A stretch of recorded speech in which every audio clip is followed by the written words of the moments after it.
By now, a lot of people are most likely familiar with the Tokyo Extreme Racer series, a series of games that has become the niche cult classic, offering its unique taste of Japanese street racing cultures. But what if I tell you that this franchise holds more secrets many of its fans still don't even know exist yet? Well then, let me introduce you to Kaido Racer.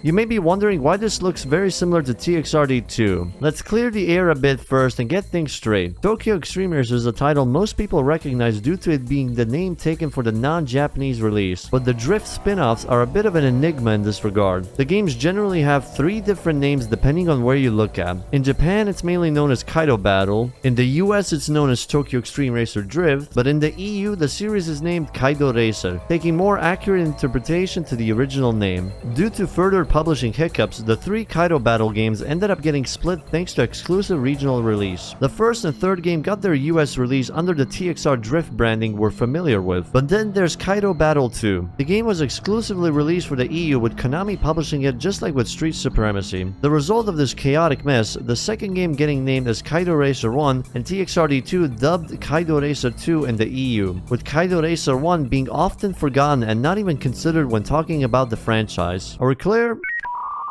Good. Evidently, Kaido Racer would be released in the year of 2004 for Japan and the following years for both EU and Australia for the PS2, with favorable reviews by Japanese outlets despite its lackluster sales. Similar to the rest of the Kaido Battle titles, the game primarily focuses on the Touge racing scene, taking place in several iconic and well-known mountains of Japan. Throughout the game, you can definitely feel the passion and character designed to mimic the time period with its menus and music. They're so good that some of the menu music just gives off a chill vibe.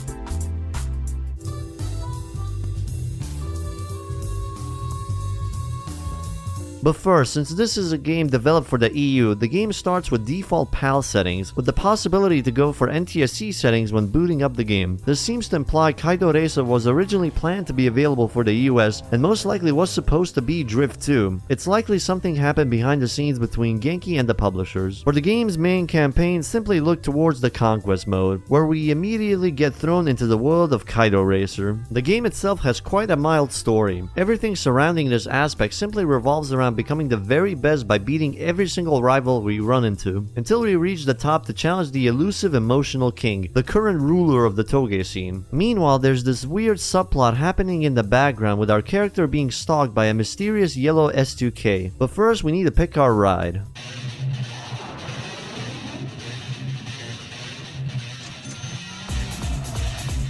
With a selection of starter cars and sum of cash to get us started in our journey. Here we get to pick from brand new cars from several brands, but not all of them are purchasable, such as the European picks of Mercedes, Mini Cooper and Volkswagen. So options range from most of the well-known Japanese brands, with promising K cars, wagons and sedans being the obvious choices. To jump forward a bit, the game itself has around 200 licensed cars to pick, with most unlocked from progression, featuring some well-known tuner or JDM cars, European and American rally legends in the mix, with different variations and generations to choose from. Besides that, the game also features some special options such as the pre-tuned drift cars and the rarely found ASL Garaya. Be aware these pre-tuned drift cars cannot be modified in any shape or form, so be sure to test if they are suited to your driving style beforehand. Then we have the used car dealership, useful for finding cheap cars, but because they are randomized, it can get a bit risky. I've heard they can also spawn some special cars, but throughout my run, they don't seem to appear that often. The main purpose of the used car dealership is mainly to grab cars you haven't unlocked normally from progression, in some cases allowing players to purchase faster cars earlier. The vehicles themselves have a pretty solid handling, with most FR and MR cars being controllable at most circumstances unless rain and snow decide to drop down, which leads to the unfortunate four-wheel drive meta plaguing most of the higher stages. Once we're done with a car and a paint job, we can move on to the next part of the game.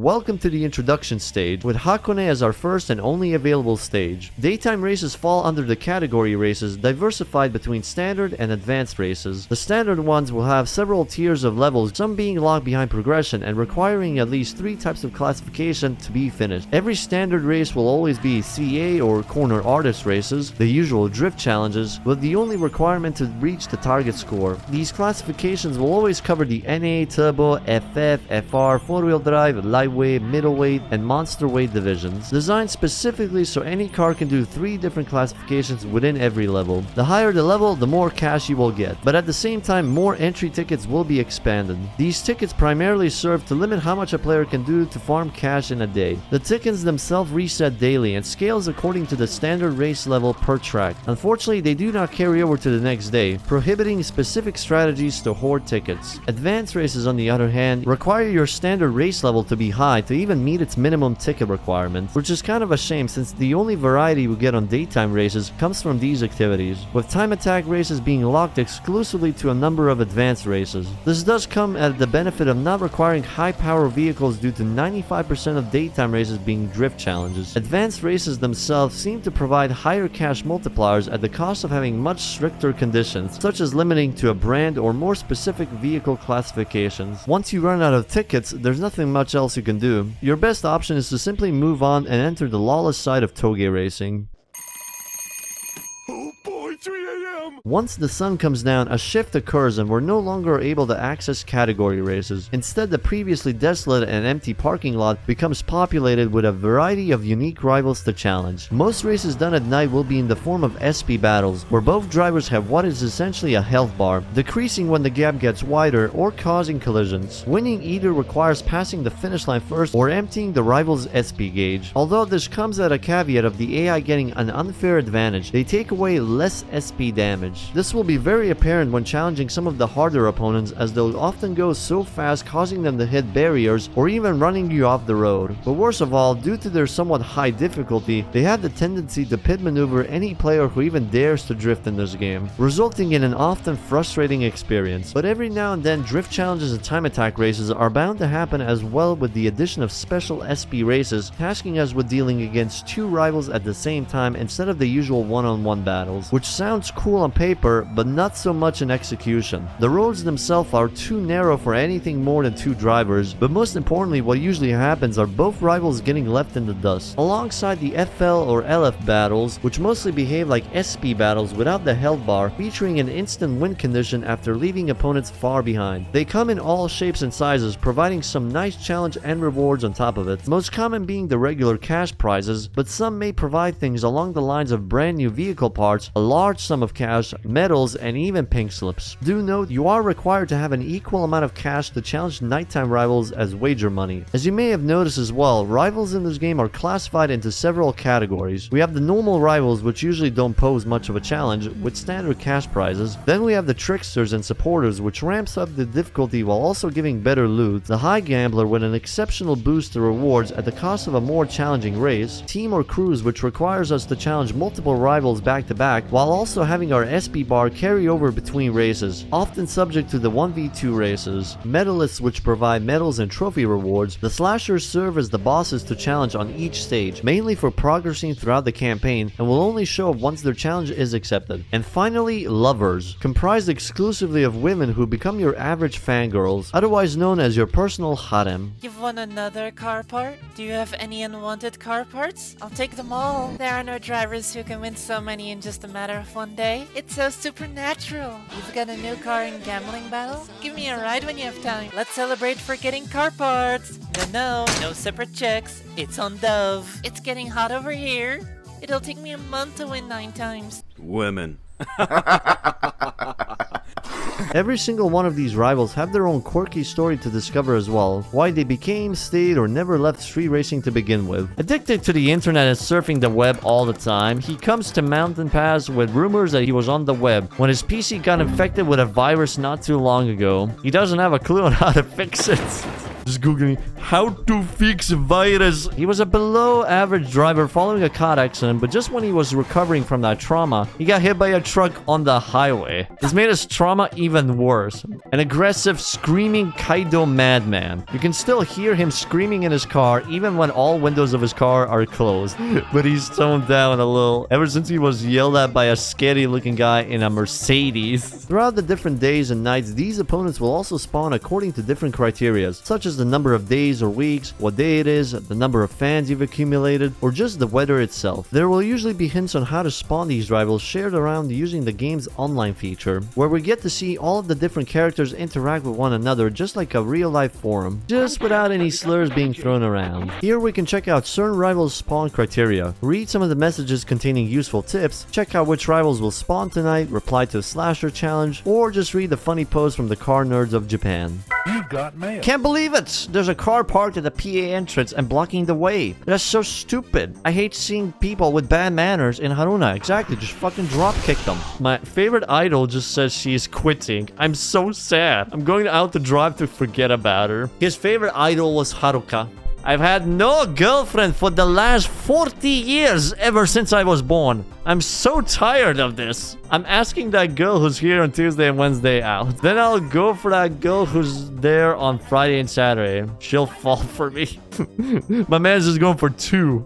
Tips Fedora, milady. Stop it. Get some help. With 359 rivals to race against, the horny ones will get drowned out by some of the normal rivals. But surely most of these fellas are all bark and no bite with their intimidation, right?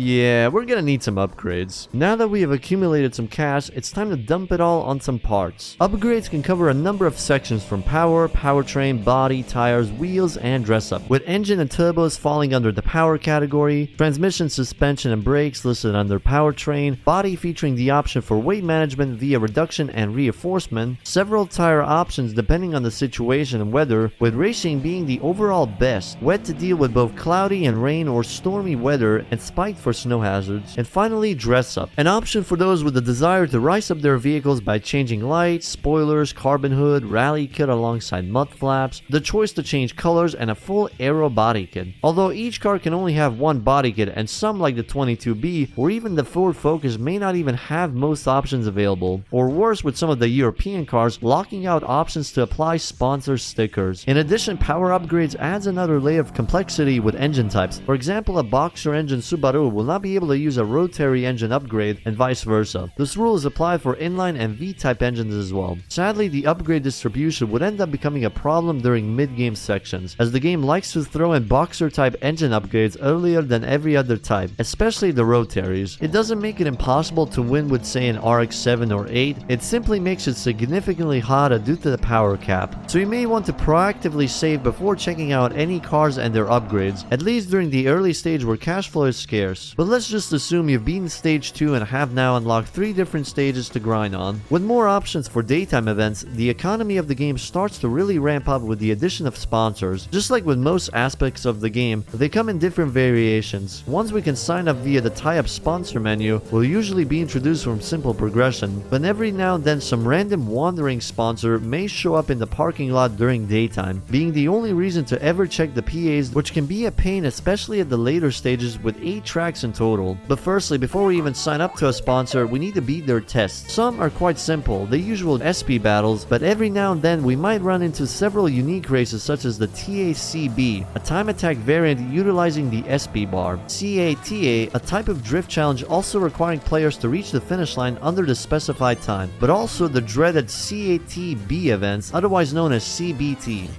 But they are worth the hassle. Once signed up, the sponsors will grant several benefits, the first being their performance upgrade, which are super beneficial during early and mid stages of progression. The other benefit is primarily monetary. We can apply sponsor stickers even with duplicates all over the car. Oh wow. I could cover it everywhere with blow off. Say, Luds, have you heard of this sponsor called Blow Off? This stream is sponsored by Blow Off. Use dub at checkout for a free blow up. Once you get one high-paying sponsor mixed with the higher-level daytime events, all of a sudden that economic bottleneck completely goes away, giving freedom to start spending money and just experiment with new cars. On the other hand, however, this does highlight the problem with this game's economic balancing. The first stage is proper hard with only one track to grind money on, but once sponsors and the addition of both Haruna and Akagi come into play, the difficulty and grind drops significantly. All of a sudden, earning millions becomes a relatively quick job. The only thing to really drain that money stack is with this so-called remodel upgrade. The name may imply some kind of customization, but really it's just for car slot expansions, costing up to 70 million and above once reaching 20 car slots. Another problem comes with the game's weather probability, with FR suffering the most from cloudy, rainy, and snowy weather, which unfortunately is the game's favorite weather, making it seem like we're driving in the UK all the time. There doesn't seem to be any method to counter this RNG, making FR cars viable, relying entirely on a dice roll, which is a shame considering this game's beautiful visual design for the tracks themselves, with all 8 of them having unique designs and are entirely modeled after the actual layout in real life, with Hakone as the simplest, perfect for beginners, before increasing the difficulty with both Haruna and Akagi, the iconic and challenging hairpin turns off the Irohazaka route, both Omoteroko and Zao introducing their Snow White environment, and the finale with Aso. In the end, all of the stage's unique visual designs will most likely get drowned out by the endless rain, and sadly further frustrations are bound to happen. For some reason, if you enter a parking lot and then exit to this specific page of the menu, the rivals will completely despawn. I have no idea if it's either a bug or an intended feature to sort of simulate time passing, but the amount of time this happens by accident is pretty stupid. Every time we finish a race at night, the menu kicks us back to right outside of the PA. A single misclick is enough to cause the whole PA to despawn, forcing either a game load and redoing the race or wasting another day just to go back for the other rivals. Speaking of which, this also means a player cannot go back to save if there are still undefeated rivals in a parking area, forcing players to commit or else risk having to waste extra in-game days or even weeks if a rare rival despawns. Once we reach the final stage, Aso, all that is left is to battle the current king of the scene. Oh wow. Oh wow! What the fuck does he have under the hood? Jesus! And come on. Oh god. This is gonna be a tricky battle.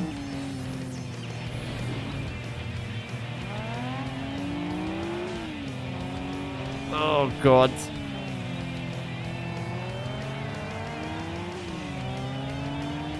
The acceleration is fucking insane with that Evo. But he really brakes late for the corners.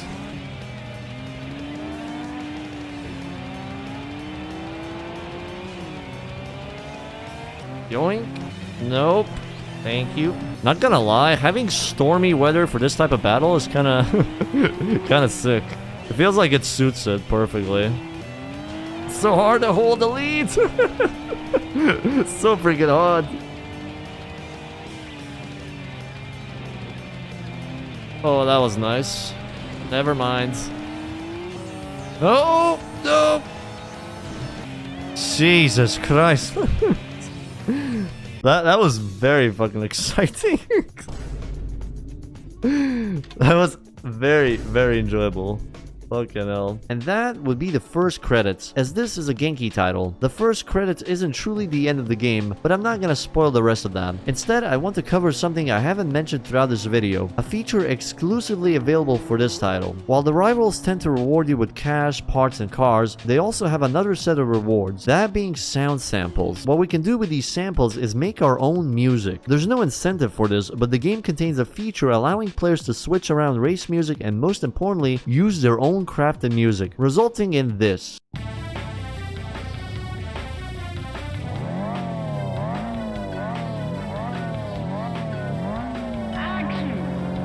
This feature caught me off guard. It's not important in any way, shape, or form, yet its inclusion is quite respectable. The feature itself would not return in Kaido Battle 3, alongside other aspects of this game such as the lover system, daytime tickets, or a better reload drive handling, in exchange for better quality of life features such as the weather dolls, non-despawning rivals, and rally-focused content, which honestly makes this game quite the hidden gem within the whole series. And as I've stated earlier, I would recommend this title for fans of Touge racing, especially to the fans of TXR who never knew of this game's existence thanks to its regional exclusivity and naming convention. Give it a shot. Who knows, you might even think this game is the best out of the Touge trilogy.